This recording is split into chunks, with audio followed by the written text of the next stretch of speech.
sadar nggak kita itu kalau nggak ada beda itu nggak seru hidup. Nggak seru, nggak indah, dan kayak monoton gitu. Kok iku toh gitu. Iku gitu. Kayak ikut toh, jadi bosan. Apa hubu yakulalah ma'akhihi maitan fakarihtumu. Apakah engkau mau atau suka makan bangkai dari saudaramu sendiri? Bayangkan, ketika ada perbedaan, jangan langsung a priori kepada ilmu agama. Gitu. Itu udah biasa. Perbedaan di dalam hazanah Islam itu udah biasa. Dan ajaibnya ini begini, perbedaan di dalam dunia Islam itu sudah dulu ada, tapi selalunya tuntas bil ilmi wal adab.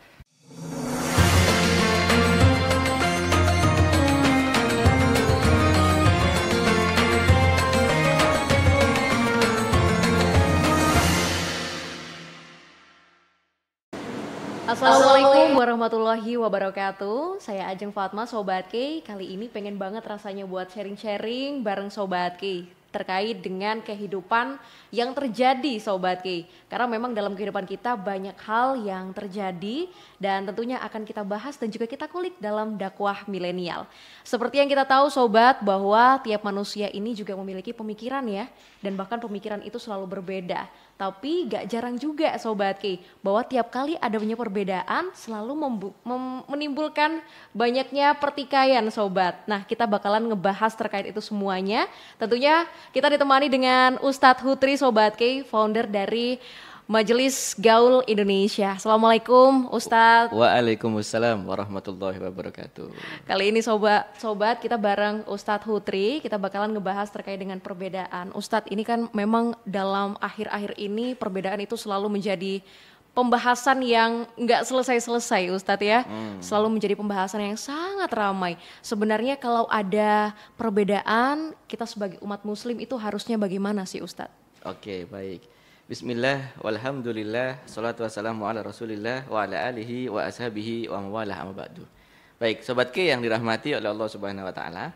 Jadi memang setiap manusia itu punya kepalanya sendiri-sendiri. Dan setiap kepala itu punya otak sendiri-sendiri. Dan setiap otak itu ada lintasan pikiran sendiri-sendiri. Di antara hikmah kenapa kok diciptakan sendiri-sendiri, nggak digabung jadi satu database besar gitu mungkin, jadi berapa terabyte, enggak. Tapi memang sengaja sendiri-sendiri. Nah, maka di antara sunnatullah, di antara takdir yang sudah Allah Subhanahu wa Ta'ala ciptakan untuk kehidupan manusia di muka bumi ini adalah perbedaan. Nah, ngomong-ngomong soal perbedaan, sebenarnya nggak cuman zaman ini aja.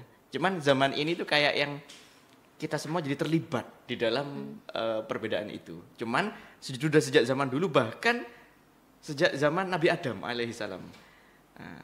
Manusia, the first human being ini, manusia pertama sepanjang kehidupan dunia. Manusia pertama dulu kan kalau single, kalau jomblo debatnya sama siapa? Akhirnya kemudian diciptakanlah ibunda Hawa dari tulang rusuk Nabi Adam alaihissalam. Lalu kemudian ketika mulai ada dua nih, ini baru ada dua doang ini. Ayahanda Adam alaihissalam dan juga ibunda Hawa alaihissalam. Baru dua terjadi perbedaan pendapat. Apa perbedaan pendapat? Yang pertama terkait dengan buah khuldi. Jadi ketika Allah Subhanahu wa Ta'ala udah pesan kepada Adam, wala taqrabu hadhihi sajarah, jangan dekat-dekat kepada pohon ini dan sebagainya. Setan kemudian menggoda, ngasih promo besar-besaran kepada ibunda Hawa untuk deket aja, kapan lagi, mumpung diskon nanti bisa awet muda gitu. Skincare belum ada loh zaman itu. Artinya digoda dan sebagainya. Ibunda Hawa pengen makan buah itu, ayahanda Adam nggak pengen karena ada larangan dari Allah Subhanahu wa Ta'ala. Itu aja udah ada perbedaan. Sejak masih the first human being itu sudah ada perbedaan. Cuman zaman itu kan kita nggak terlibat perbedaannya, kita tidak ikut. Dan juga semakin kesini zaman, perbedaan itu semakin terbuka gitu. Jadi ini hanya masalah terbuka dan tertutup saja. Kalau dulu mungkin yang berdebat dalam sebuah perbedaan, berkonflik dalam sebuah perbedaan itu hanyalah para ahli, hanyalah orang-orang yang ashabus sholahiyat kalau dalam bahasa ininya. Jadi hanya orang-orang yang berkepentingan saja, hanya orang-orang yang punya kewenangan. yang berkepentingan, berbeda pendapat, konflik, debat dan sebagainya. Zaman sekarang orang yang nggak berkepentingan, orang yang nggak terlibat, yang bukan di antara pihak-pihak itu ikut-ikut juga. Itu di antara efek samping dari digitalisasi dunia milenial. Gitu. Itu adalah efek sampingnya. Jadi kalau zaman dulu ada panel-panelnya sendiri. Ketika perdebatan tentang agraria nih, tentang tanah. Ya udah, yang punya tanah sama pakar-pakar sama ahli itu aja yang berdebat gitu. Zaman sekarang enggak, yang punya tanah curhat nih di story-nya. Dasar zaman sekarang susah dapat suratnya dan sebagainya gitu aja. Nanti yang baca story-nya yang enggak ikut punya tanah, yang bukan ahli agraria, baca story-nya, oh yo, aku yang menepisan dan sebagainya, terlibat lagi, ya, terseret ke dalam konflik itu. Jadi itu yang membuat perbedaan di zaman sekarang ini nampak sangat mencolok, nampak sangat rame, nampak sangat gegap gempita dan sebagainya. Gitu. Tapi sebenarnya dampak dari perbedaan yang nggak kunjung selesai itu sebenarnya apa sih, Ustadz? Nah, baik. Tadi kan kita udah pahami bahwasannya perbedaan itu adalah fitrah insani, adalah sifat bawaan manusia, bahkan sejak manusia hanya ada dua saja, ayahanda Adam dan ibunda Hawa. Yang kedua, setiap perbedaan itu dan konflik-konflik dalamnya itu punya dampak. Segala sesuatu itu pasti ada konsekuensinya, ada dampaknya. Nah, termasuk perbedaan ini, dampaknya ada yang positif, ada yang negatif.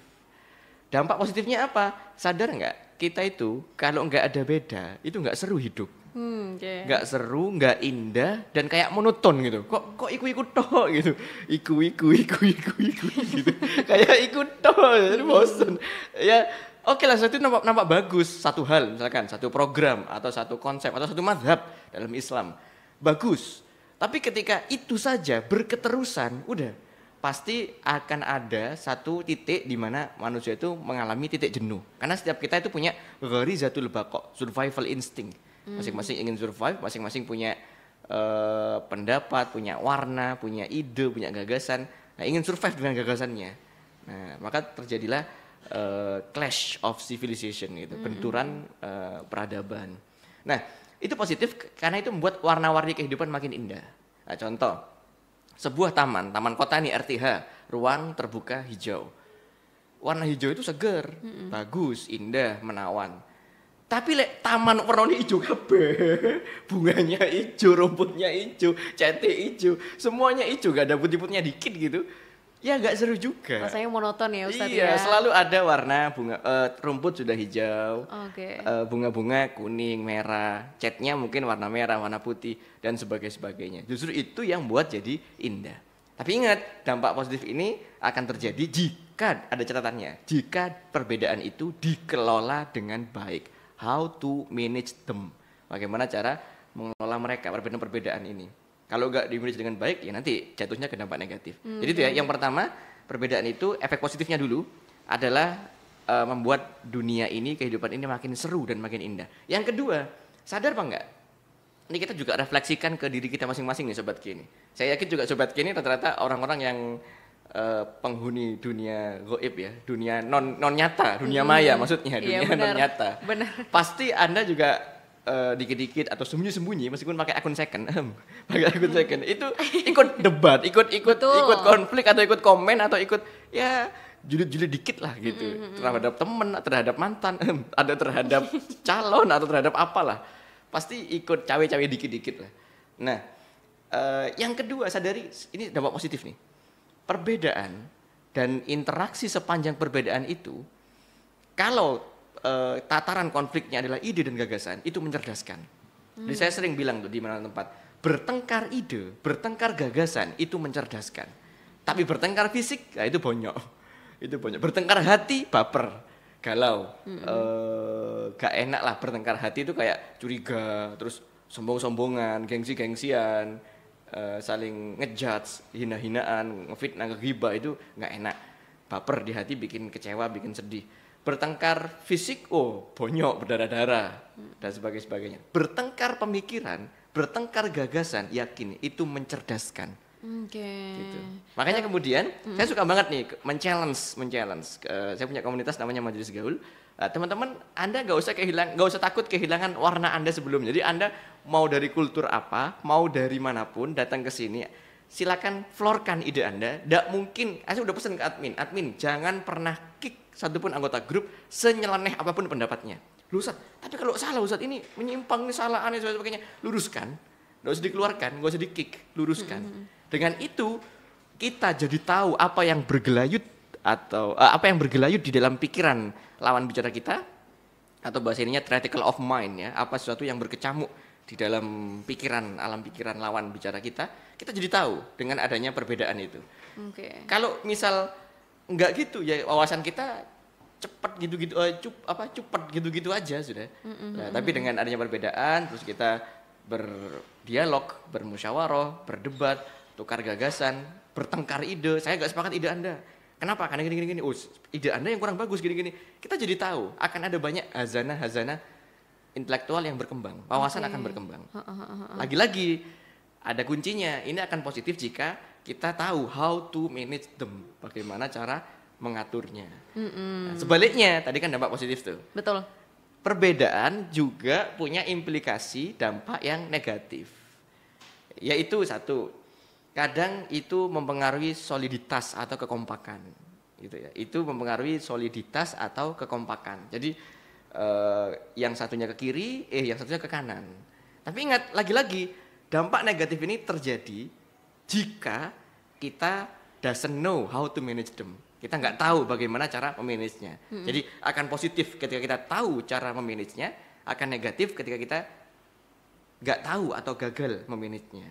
Satu, nggak solid, nggak kompak, baik dalam keluarga, baik dalam rumah tangga, baik dalam organisasi, komunitas, geng lah, antar geng kita ya, misalkan geng. Ketua geng bilang, kita ini tawuran kali ini melawan anak STM gitu. Yang wakilnya nggak bilang, ojo, arek STM banyak koalisinya kita, banyak berkongsi sama kita. Iku lho, arek SMA sebelah dan sebagainya. Hatta di dunia geng pun jadi gak kompak, jadi Betul. terpecah dan jadi gak bagus dan sebagainya.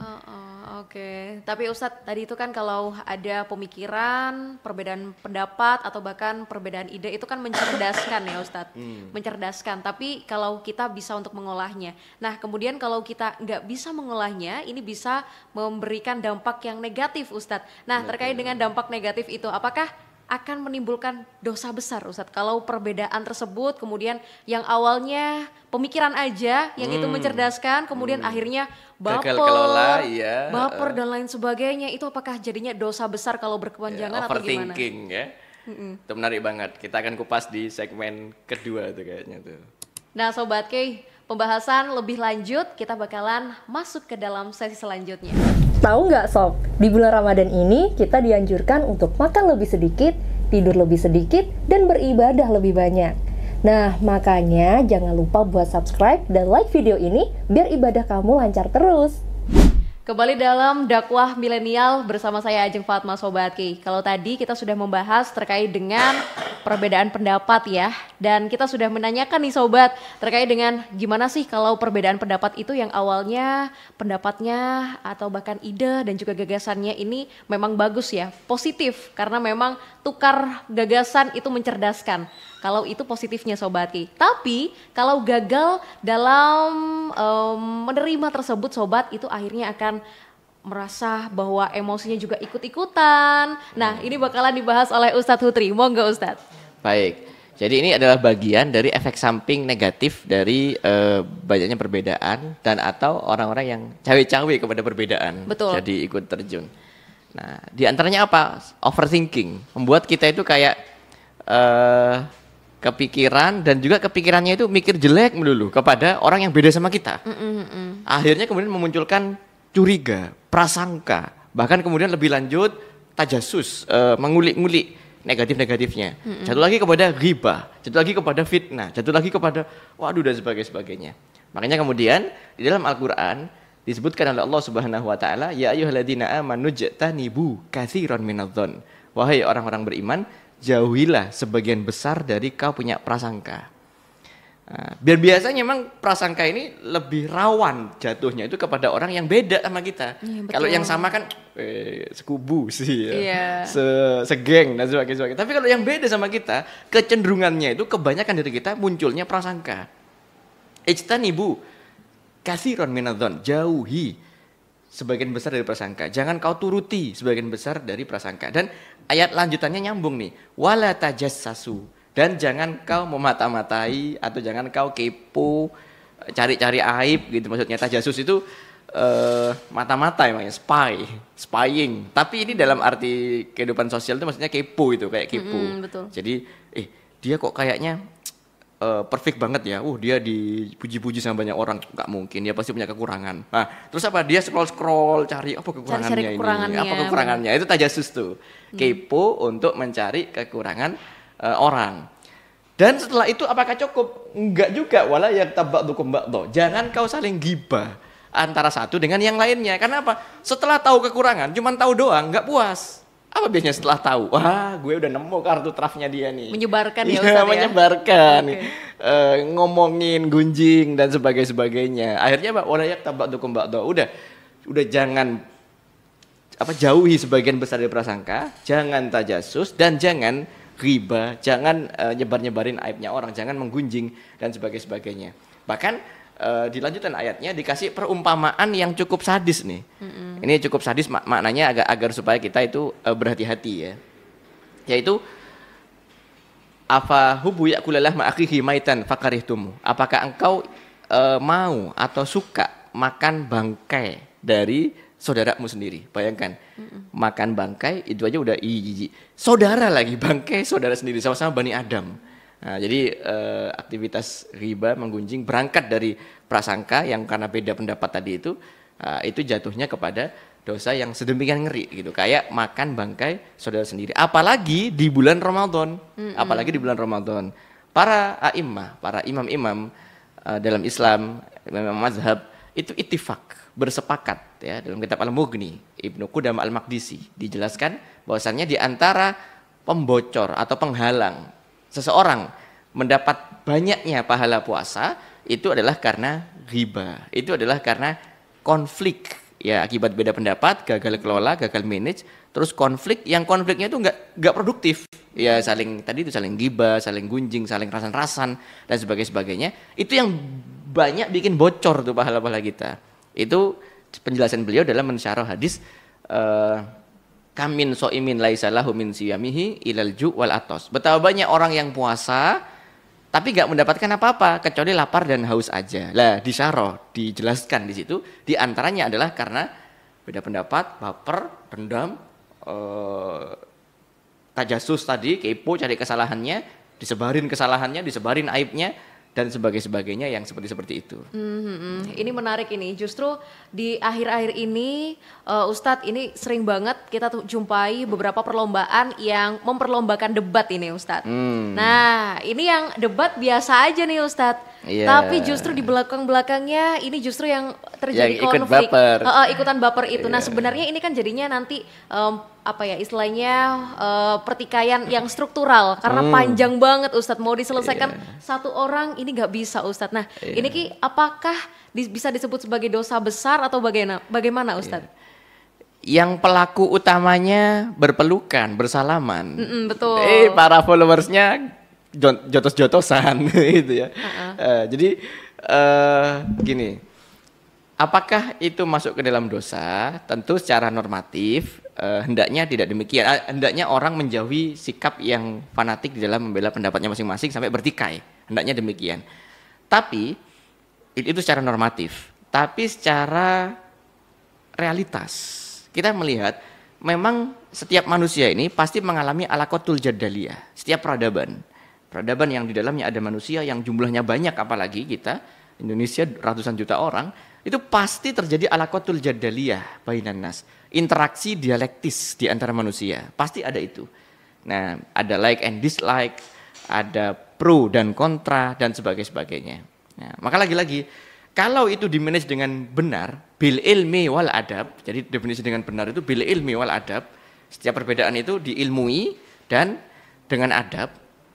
Itu akan bukan malah dosa, tapi malah positif tadi itu. Bagian dari thalabul ilm, mencari ilmu, menambah wawasan.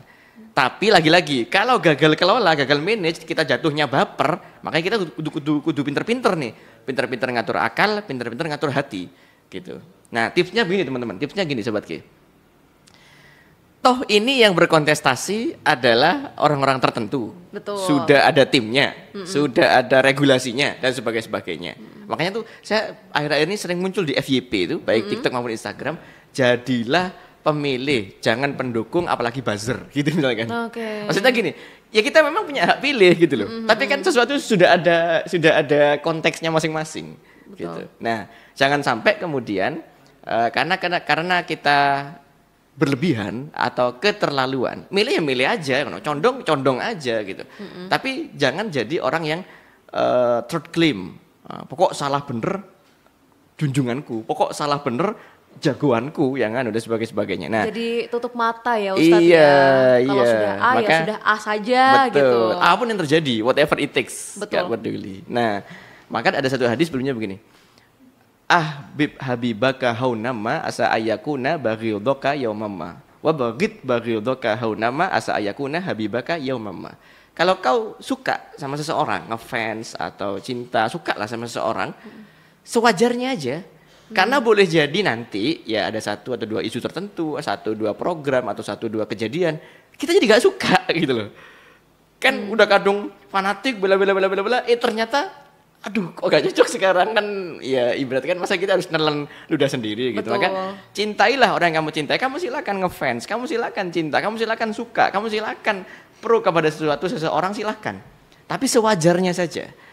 Karena akan ada suatu hari dia akan jadi orang yang tidak kamu sukai atau kamu musuhi. Sebaliknya, kalau kamu benci sama seseorang, jangan juga keterlaluan. Wah, baghidaka, bencilah orang yang kamu benci.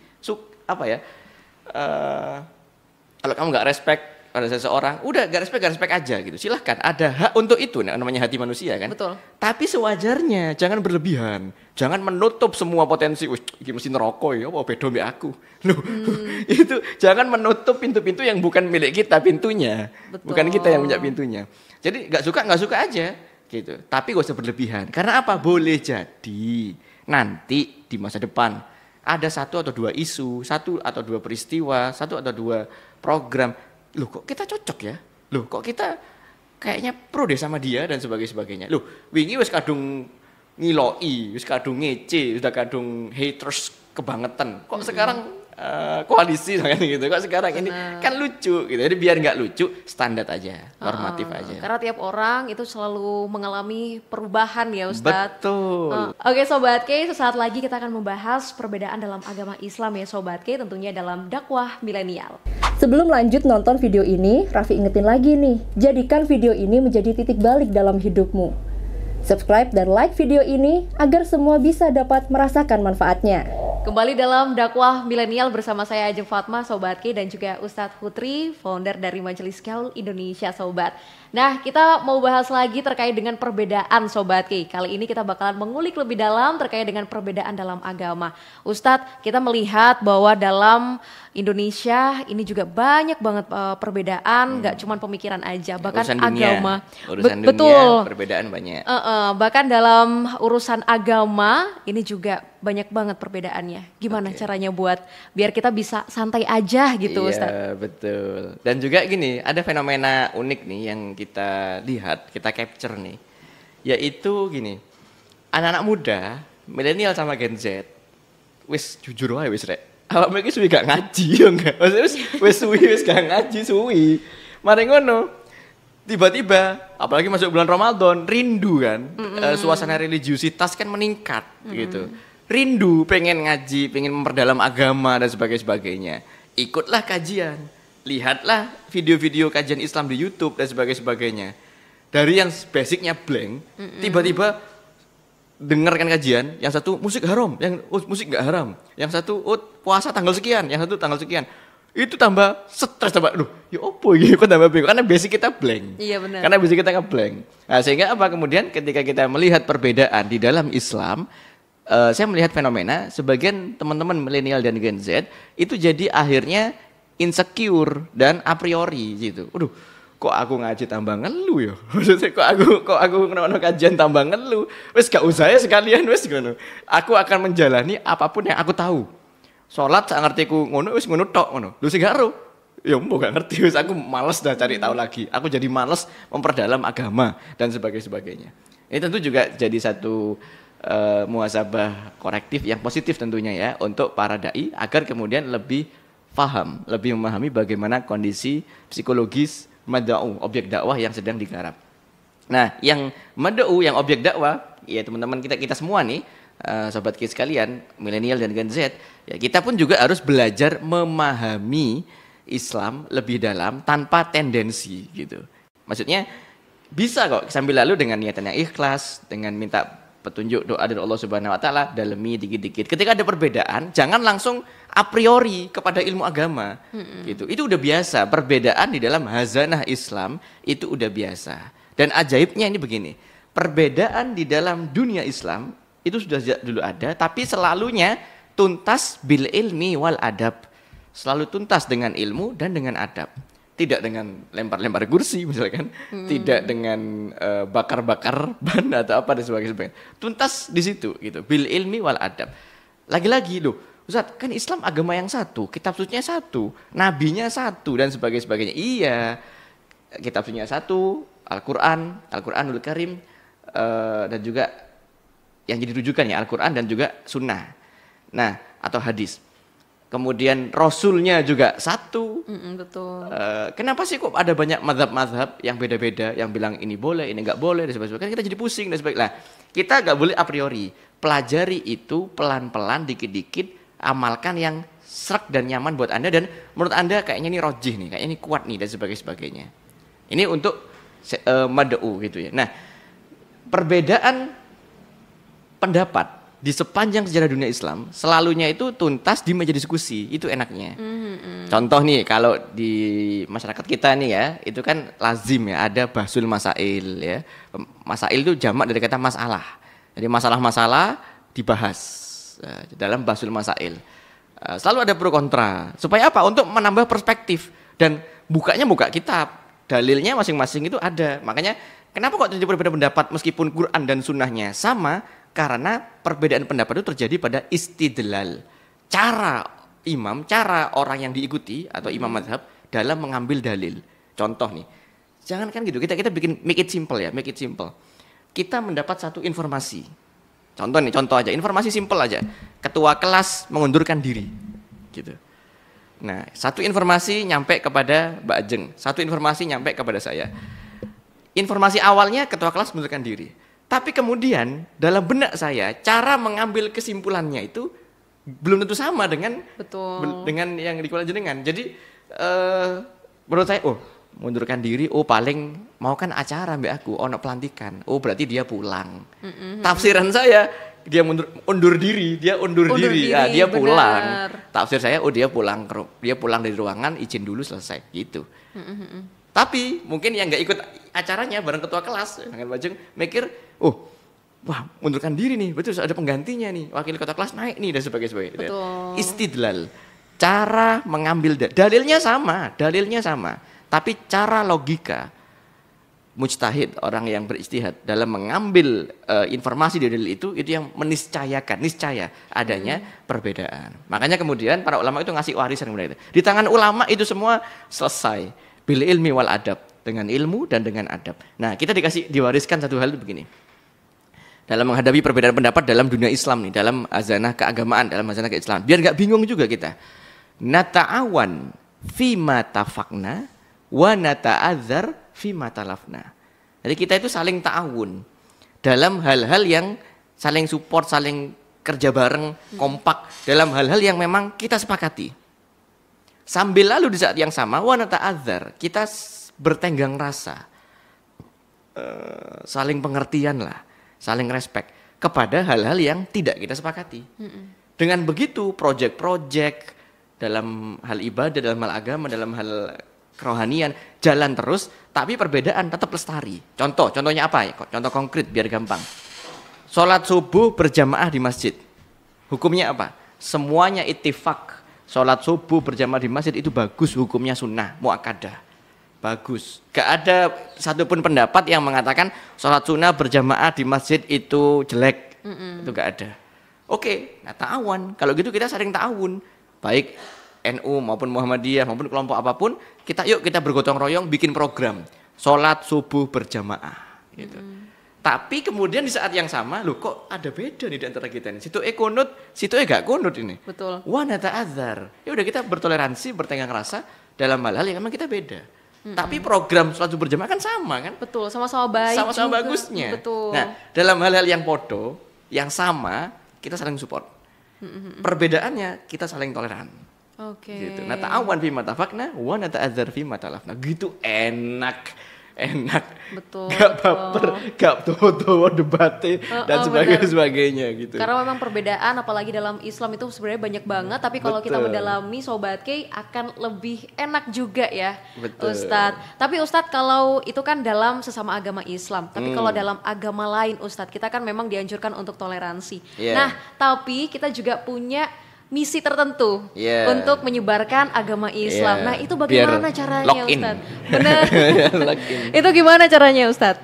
Iya, jadi gini, tadi itu internal agama, di internal kaum muslimin ya, internal Islam. Lah terhadap eksternal yang di luar dunia Islam ini Masya Allah, tidak ada figur yang paling ideal, paling teladan, yang kita udah punya banget tuh. Siapa lagi kalau bukan Nabi kita tercinta, Nabi Muhammad SAW. Beliau terhadap internal kaum muslimin ngopeni, ngayomi, kayak sebagaimana seorang bapak kepada anaknya. Bahkan lebih dari itu. Soalnya sampai akhirat juga Rasulullah masih nyafaati kita gitu, bayangkan. Lebih dari itu. Nah, terhadap yang bukan muslim atau yang di luar kelompoknya, di luar kelompok iman, kelompok internal iman Rasulullah SAW sendiri. Nah, beliau Masya Allah, teladan yang sangat indah. Satu, secara terminologis, beliau sadar ada perbedaan keyakinan yang mendasar terkait teologis. Tuhan saya, Tuhan Anda beda. Makanya kemudian turun ayat, lakum dinukum waliyadin. Bagimu ya agamamu, bagiku ya agamaku. Maka Rasulullah tidak mencoba cawe-cawe mengatasi perbedaan teologis dan ibadat. Contoh, yang orang Nasrani. Waktu itu di Madinah apakah ada Nasrani? Ada, di zaman Nabi, Bani Najron, Nasrani. Ente itu biar kita kompak, kan pemimpinnya kan gue nih. Habis piagam Madinah, Rasulullah jelas pemimpin. Nah, ente kalau sholat di masjid juga, biar sama. Ente kalau ibadah, kalau kebaktian di masjid juga. Apakah seperti itu? Enggak. Beliau paham. Oh, lakum dinukum waliyadin. Ya udah, bagimu agamamu di mana gereja? Ya udah silakan. Bagiku agamaku di mana di masjid silakan. Ada garis demarkasi prinsipil yang jelas. Gitu. Itu yang pertama. Jadi mengatasi perbedaan agama itu bukan berarti semuanya harus disatukan dalam arti harus podo, yang muslim harus ke gereja, yang Kristen harus ke masjid. Enggak harus. Yang ke gereja silakan gereja, jangan diganggu, jangan dicawe-cawe, jangan difasilitasi aja. Yang ke masjid biarkan ke masjid. Jadi biarkan tetap murni. Kristen tetap murni dengan kekristenannya, Hindu tetap murni dengan kehinduannya, yang Islam tetap murni dengan keislamannya. Itu yang pertama. Yang kedua, secara muasyarah bainan nas, secara interaksi manusia di antara manusia yang ini sifatnya duniawi, tapi tetap dengan umat agama lain. Karena kan Rasulullah waktu itu adalah hukam, orang yang pegang hukum. Beliau hakim, beliau hukam, menguasa beliau saat itu. Nah, beliau bersikap fair, bersikap adil. Kalau yang salah itu muslim, beliau akan menghukum muslimnya dan membela yang bukan muslim. Tapi kalau yang salah bukan muslim, ya tentu dihukum yang bukan muslim. Makanya kalau kita cek sirah Nabawiyah, Rasulullah mengusir orang Yahudi, bahkan menghukum mati beberapa orang Yahudi dan sebagainya. Jangan dilihat keyahudiannya, deloken dhisik Yahudi salah opo, ternyata parah salahnya Yahudi. Pada waktu itu berkhianat saat perang Khandaq dan sebagainya, parah. Lah yang parah-parah itu dihukum sama Nabi. Betul. Tapi sebaliknya ingat juga, ada saat-saat kaum non muslim ini nggak salah. Yang salah itu orang muslim, ya kadang kan ada semangat berlebihan atau apa dan sebagainya. Maka ada satu hadis begini, man aza zinmiyan faqad azani. Nah, suatu ketika pernah tuh di pasar. Nah, yang muslim tuh semangat banget sampai kayak mendiskriminate yang non muslim gitu.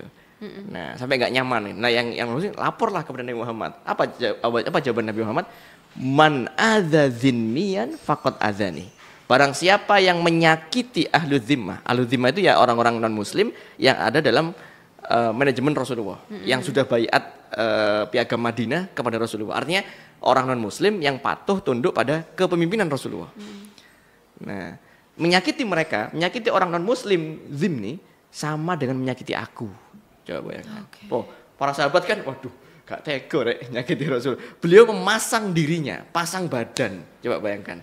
Nah, itu dalam muasyarah bainan nas. Tapi ingat ya kalau yang salah non muslim ya gak ragu-ragu juga Rasulullah. Benar, ya, harus objektif. Harus objektif. Ya. Kalau yang salah muslim ya harus dibela yang non muslim. Oke. Gitu. Itu dalam muasyarah bainan nas. Dalam urusan hukum, dalam urusan muamalah, perdagangan, bisnis, apalagi dan sebagainya. Tapi kalau dalam urusan akidah, dalam urusan teologis, ya udah yang Kristen biar Kristen aja tetap murni jaga, yang Islam juga tetap jaga dong keislamannya murni. Gak usah dioplos-oplos, gak usah dicampur-campur. Oke. Gitu. Itu tadi Sobat Ki, ternyata banyak hal terkait dengan gimana sih caranya kita untuk mengelola atau bahkan menerima segala hal yang berbeda dengan diri kita. Gak cuma dari segi pendapat ya Sobat Ki, bahkan dari sisi keagamaan ini juga harus kita kelola Sobat Ki. Nah tentunya Sobat, kita akan terus menerus mencari terkait dengan pertanyaan-pertanyaan untuk di kehidupan kita Sobat Ki, tentunya dalam dakwah milenial bersama Ustadz Hutri, founder